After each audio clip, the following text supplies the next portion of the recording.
Surprising to hear him talk like that, Adam Schiff. By the way, he's been one of the people who people say are a big leaker in government right now. Chris, should the Obama administration be held accountable? Yes, they should. I mean, first of all, this indictment was what I would call a good start. It is absolutely no secret that the Russians have been up to no good for ever since Vladimir Putin came into power.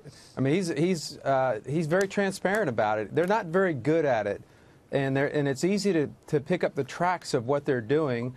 So I'm flabbergasted. I think many of my former colleagues are as well, that this wasn't addressed long before now, particularly before the election, in a preventative, proactive fashion.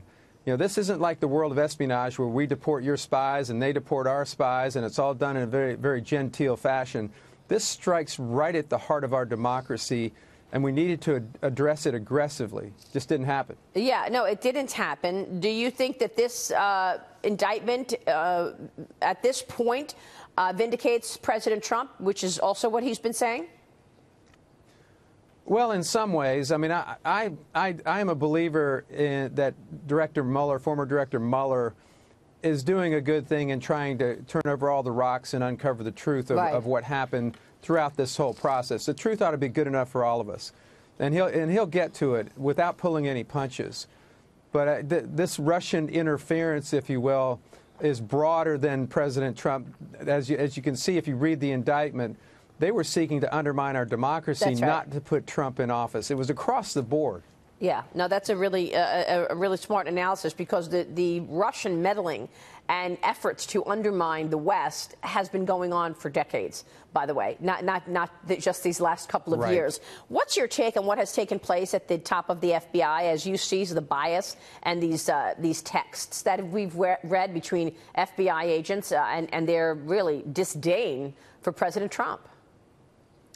Yeah, it's sad for someone who spent 24 years in the FBI, and I love the organization. And there are 38,000 great men and women who do nothing but try to get up in the morning and help the country and they've been address besmirched. Terrorism and all that.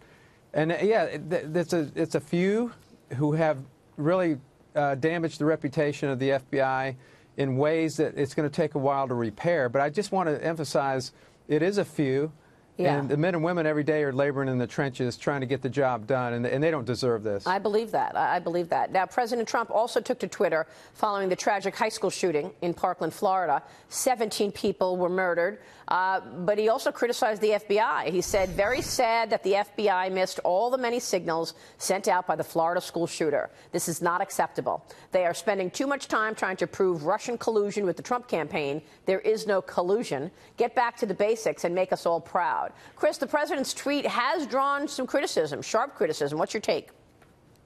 I think he's politicizing a tragedy in a way that's just not classy, not professional. He knows those two are not related. There's 100 or so investigative analysts up in West Virginia that handle the tip line. They have nothing to do with the Russian investigation. Those resources are going to be there regardless of whether there's a Russian investigation or not. There was a breakdown in that process. Chris Wray has acknowledged that. They have to fix it.